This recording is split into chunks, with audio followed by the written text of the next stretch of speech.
नमस्कार साथियों, मेरा नाम है हरीश वर्मा। मेरे चैनल टीचिंग टॉक में स्वागत है।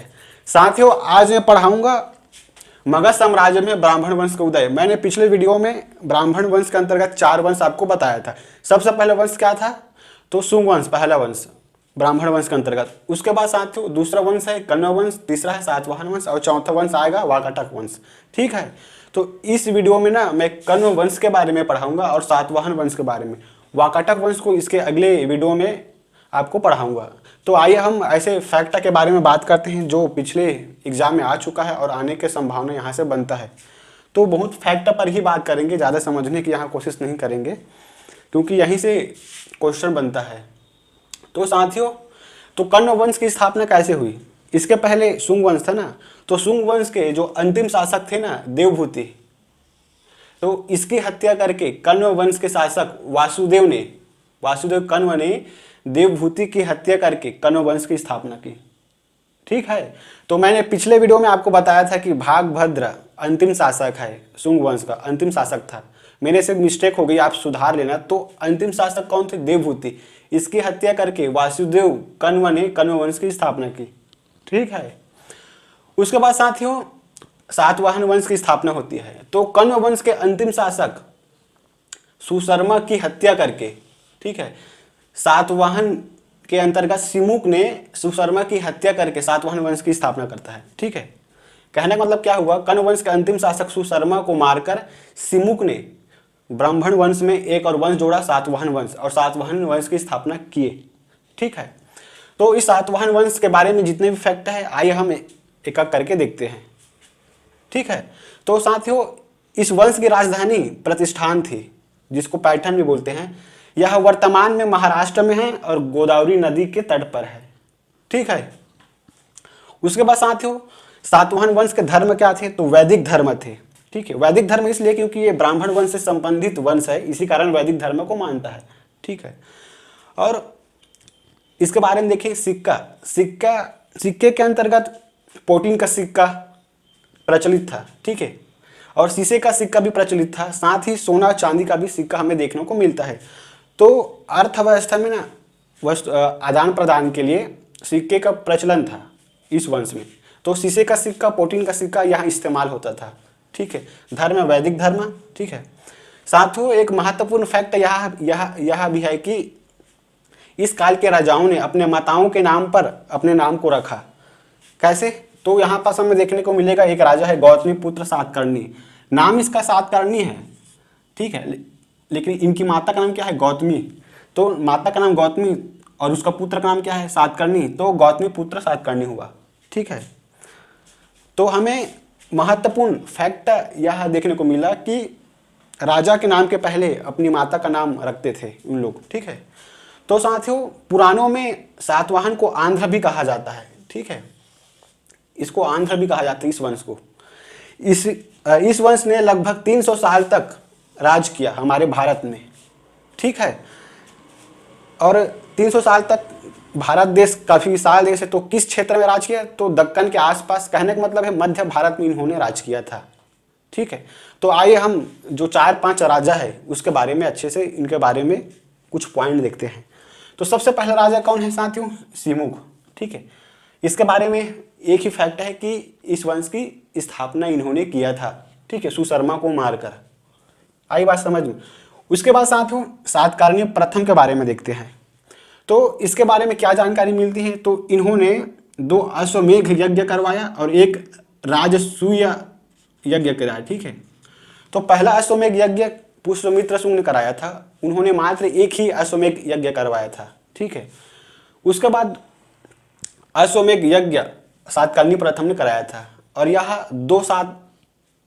2 अश्वमेघ यज्ञ कराया। ठीक है, अश्वमेघ यज्ञ का मतलब बता दिया हूँ, राज्य के विस्तार के लिए यज्ञ करवाते थे। ठीक है, इन्होंने एक राजसूय यज्ञ करवाया। राजसूय यज्ञ का मतलब होता है जिस दिन राजा के राज्य अभिषेक होते हैं, राज तिलक होते हैं, उसी दिन राजसूय यज्ञ होता है। मतलब राजसूय यज्ञ का मतलब होता है राज तिलक होता है ना राजाओं का, उसी दिन यज्ञ होता है, तो उसी ही राजसूय यज्ञ कहते हैं।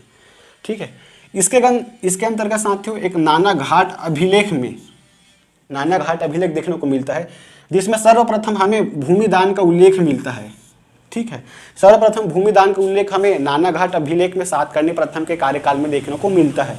ठीक है, तो भूमिदान किसको देते थे? तो ब्राह्मणों को देते थे और बौद्ध भिक्षुओं को भी देते थे साथ ही। ठीक है, तो बौद्ध भिक्षुओं को सबसे ज़्यादा भूमिदान हमें देखने को सातवाहन काल में मिलता है। ठीक है, और सर्वप्रथम भूमिदान सातवाहन वंश में ही देखने को मिलता है, सातकर्णी प्रथम में, सातकर्णी प्रथम के शासन में। ठीक है, इन्होंने क्या क्या सिक्के चलाए? तो शीशे के सिक्के चलाए, चांदी के सिक्के चलाए। तो चांदी के सिक्के ना इन्होंने अपनी पत्नी नायनिका के नाम से चलाया था। आई बात समझ में? इनकी पत्नी नायनिका के अभिलेख में हमें सातकर्णी प्रथम के बारे में बहुत ज़्यादा जानकारी मिलती है। ठीक है, तो इन्होंने लगभग 10 साल तक शासन किया सातकर्णी प्रथम ने दक्षिण भारत में। ठीक है, उसके बाद शासक देखने को मिलता है हाल। ठीक है, सातकर्णी प्रथम के बाद हाल ने राजा का पद धारण किया। तो यह एक कवि था, कवि भी था और राजा भी था। तो इन्होंने गाथा सप्तशती नामक एक पुस्तक की रचना की। ठीक है, और इन्होंने श्रीलंका की राजकुमारी लीलावती से विवाह किया था। ठीक है, अब राजा बन गया ना, तो राजा की शादी राजघराने में ही होगी। ठीक है, तो एक राजघराने हैं श्रीलंका में, तो इनकी विवाह लीलावती से होती है। साथ ही इसके दरबार में एक कवि रहता था गुना ढय। तो गुना ढय ने वृहत कथा की रचना की। ठीक है, अब हम अगले शासन का नाम आते हैं। ये सबसे महत्वपूर्ण शासक है, राजा है, गौतमीपुत्र सातकर्णी। यहाँ से सबसे ज़्यादा फैक्ट हमें देखने को मिलता है। ठीक है, CGPSC में, खासकर UPSC में। तो आइए हम देखते हैं इसके बारे में फैक्ट है। इनकी माता का नाम बलश्री था ना, बलश्री था इसका माता का नाम। तो बलश्री का नासिक अभिलेख हमें देखने को मिलता है। इस नासिक अभिलेख में, इनकी माता के अभिलेख, नासिक अभिलेख में इनको एकमात्र ब्राह्मण कहा। ऐसे तो ब्राह्मण बहुत सारे थे, लेकिन इनके कार्यशैली, इनके ब्राह्मणों के प्रति जो जिम्मेदारी थी उनको अच्छे से निभाया, इसी कारण इसे एकमात्र ब्राह्मण कहा। ठीक है, इसे आदृत्य ब्राह्मण कहा गया। आदृत्य ब्राह्मण मतलब जिसकी तुलना किसी से ना हो, आदृत्य है वो, मतलब ब्राह्मणों के लिए इन्होंने बहुत बेहतर ढंग से काम किया। इनके कार्यकाल में काफ़ी उन्नति देखने को मिलती है ब्राह्मण धर्म का, वैदिक धर्म का। इसी कारण इनकी उपाधि है, हमें एकमात्र ब्राह्मण और आदित्य ब्राह्मण देखने को मिलता है। ठीक है साथियों, इसके कार्यकाल में सातवाहन वंश का काफ़ी विस्तृत साम्राज्य देखने को मिलता है। ठीक है, तो उत्तर भारत में मालवा से लेकर, जो मालवा मध्य प्रदेश के पश्चिमी क्षेत्र में है ना, और दक्षिण भारत में कर्नाटक तक हमें विस्तृत साम्राज्य देखने को मिलता है गौतमीपुत्र सातकर्णी के दौरान। ठीक है, तो इन्होंने क्षत्रियों का दमन किया।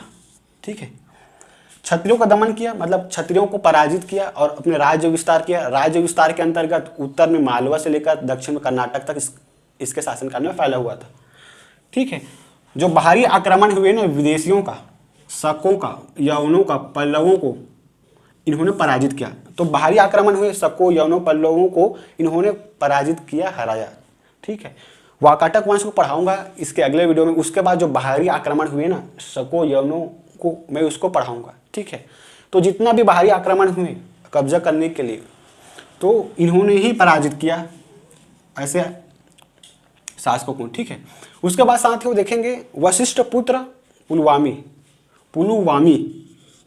ठीक है, तो इसके बारे में हमें क्या जानकारी मिलती है, आइए हम देखते हैं। साथियों, वशिष्ठ पुत्र पुलुवामी को ना पुराणों में पुलोमा सातकर्णी कहा है। ठीक है, ये फैक्ट हो गया। दूसरा फैक्ट क्या देखने को मिलता है साथियों, नासिक अभिलेख और कारलेख के चैत्य में ना इनके नाम का उल्लेख है।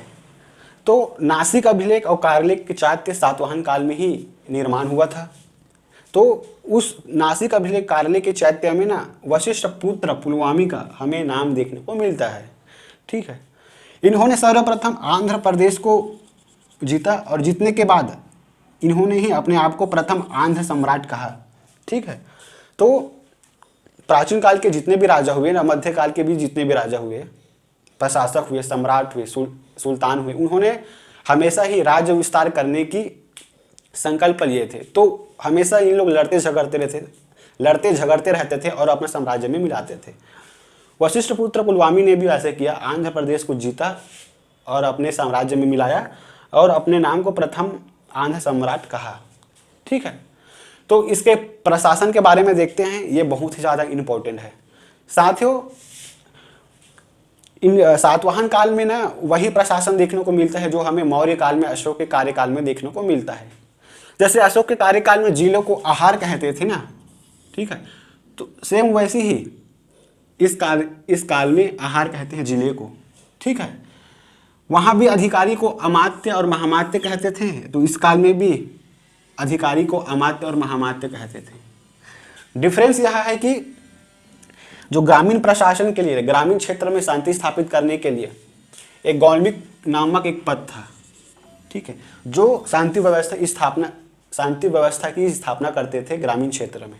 ठीक है, तो गौल्मिक के अंतर्गत कितने सेना थे, आइए हम देखते हैं, जिसके कारण वे शांति स्थापित कर पाते थे ग्रामीण क्षेत्र में, गांव। ठीक है, तो गौल्मिक के अंतर्गत 9 रथ थे। ठीक है, 9 हाथी थे, 25 घोड़े देखने को हमें मिलता है और 45 हाथी। इतने मिलकर ग्राम के प्रशासन को चलाते थे। आई बात समझ में? साथियों, धर्म के बारे में तो आपको मालूम ही होगा, बताया हूँ, ब्राह्मण वंश पढ़ा रहा हूँ, तो ब्राह्मण ही इसका धर्म है। ठीक है, वैदिक धर्म ही इसका धर्म है इस कार्यकाल का। तो राजकीय भाषा कौन थी? अरे कौन सी थी? तो प्राकृतिक भाषा थी। ठीक है, राजकीय भाषा, और लिपि ब्राह्मी थी। आई बात समझ में? साथियों, इस कार्यकाल में ना भूमि दान देखने को मिलता है सर्वप्रथम, इसको बता चुका हूँ, फिर भी बता रहा हूँ। स्थापत्य के क्षेत्र में साथियों कार्यालय का चैत्य हमें देखने को मिलता है, जो एग्जाम में कई बार पूछा जा चुका है कि कार्यालय का चैत्य हम किस ब्राह्मण वंश में हुआ था। ठीक है साथियों, मैं यह वीडियो बहुत बेहतरीन तरीके से आपको समझाया हूँ। अगर वीडियो समझ में नहीं आ रहा है ना, तो प्लीज़ एक बार पुनः देख लीजिए, उसके बाद कमेंट कीजिए आप कहाँ पास आपको समझ में नहीं आ रहा है। तो एक बार पुनः फटाफट रिविजन करा देता हूँ 2 मिनट में। ठीक है, तो कर्ण वंश की स्थापना के बाद सातवाहन वंश की स्थापना हुई। कर्ण वंश के अंतिम शासक देवभूति को वासुदेव कण्व ने मारकर कर्ण वंश की स्थापना की। ठीक है, कर्ण वंश के अंतिम शासक सुशर्मा थे, इसको मारकर सिमुक ने सातवाहन वंश की स्थापना की। सातवाहन वंश की राजधानी प्रतिष्ठान थी, यह महाराष्ट्र में गोदावरी नदी के तट पर है। इनके धर्म क्या थे? वैदिक धर्म। इस कार्यकाल में सोने के सिक्के, चांदी के सिक्के, ठीक है, शीशे और पोटीन के भी सिक्के हमें देखने को मिलता है। ठीक है, इस कार्यकाल में राजा अपने नाम के पहले अपनी माताओं का नाम रखना पसंद करते थे, जैसे कि गौतमी पुत्र सातकर्णी। ठीक है, पुराणों में सातवाहनों को आंध्र कहा गया। इन्होंने लगभग भारत में 300 साल तक राज किया। ठीक है, उसके बाद साथियों आइए हम देखते हैं राजाओं का। सिमुक पहले राजा थे जिन्होंने इस वंश की स्थापना करी। सातकर्णी प्रथम ने 2 अश्वमेध यज्ञ करवाए, एक राजसूय यज्ञ करवाया। राजसूय यज्ञ का मतलब होता है राज्य अभिषेक के दौरान किया हुआ एक यज्ञ है। ठीक है, नानाघाट अभिलेख में सर्वप्रथम भूमिदान का उल्लेख मिलता है। भूमिदान किसको करते थे? तो ब्राह्मण को करते थे और बौद्ध भिक्षुओं को करते थे। साथ ही इन्होंने अपनी पत्नी के नाम पर चांदी के सिक्के जारी किए। ठीक है, उसके बाद आते हैं शासक हाल। तो यह कवि थे, कवि होने के नाते ही इन्होंने गाथा सप्तशती नामक एक पुस्तक की रचना की। इन्होंने श्रीलंका की राजकुमारी लीलावती से शादी किया। ठीक है, इसके कार्यकाल में गुना ढय नामक एक दरबारी कवि रहते थे जिन्होंने वृहत कथा की रचना की। उसके बाद आते हैं साथ गौतमी पुत्र सातकर्णी। इनकी माता का नाम बलश्री था। बलश्री का एक नासिक अभिलेख देखने को मिलता है जिसमें गौतमी पुत्र सातकर्णी को एकमात्र ब्राह्मण कहा गया और आदित्य ब्राह्मण भी कहा गया। ठीक है, तो इसके कार्यकाल में बहुत ज़्यादा साम्राज्य का विस्तार हुआ। उत्तर में मालवा से लेकर दक्षिण में कर्नाटक तक फैल गया था। यही कारण है साथियों, ब्राह्मणों के उत्थान इस कार्यकाल में बहुत ज़्यादा देखने को मिलता है। इसी कारण गौतमी पुत्र सातकर्णी को एकमात्र ब्राह्मण और आदित्य ब्राह्मण की हमें उपाधि देखने को मिलता है। ठीक है, इन्होंने क्षत्रियों को कई बार हराया। सको, यानो और पलो जैसे बाहरी आक्रांताओं से इन्होंने सातवाहन की रक्षा की। ठीक है, उसके बाद आता है साथियों वशिष्ठ पुत्र पुलवामी का नाम। पुराणों में पुलोमा सातकर्णी कहते हैं इनको। नासिक और कार्यालय में, नासिक अभिलेख कार्यालय के चैत्य में इनका नाम का उल्लेख हमें देखने को मिलता है। आंध्र प्रदेश को सर्वप्रथम अपने साम्राज्य में मिलाया और अपने आप को प्रथम आंध्र सम्राट कहा। प्रशासनिक ढांचा की बात करें तो वही प्रशासनिक ढांचा था जो हमें अशोक के कार्यकाल में देखने को मिलता है। ठीक है, जिलों को आहार कहा जाता है, अधिकारी को अमात्य महामात्य कहते हैं। ठीक है, ग्रामीण क्षेत्र में गौल्मिक नामक एक पद था। गौल्मिक ग्रामीण क्षेत्र में शांति व्यवस्था की स्थापना करना करने के लिए बनाया गया था, जिसके अंतर्गत 9 रथ, 9 हाथी, 25 घोड़े, 45 हाथी रहते थे। ठीक है। धर्म ब्राह्मण थे, भाषा प्राकृतिक जो राजकाज की भाषा थी, और लिपि ब्राह्मी। ठीक है। बहुत बेहतरीन ढंग से फटाफट 2 से 3 मिनट में रिवीजन करा दिया हूँ। तो साथियों मेरे चैनल को सब्सक्राइब करना, लाइक करना और अधिक से अधिक शेयर करना। ठीक है।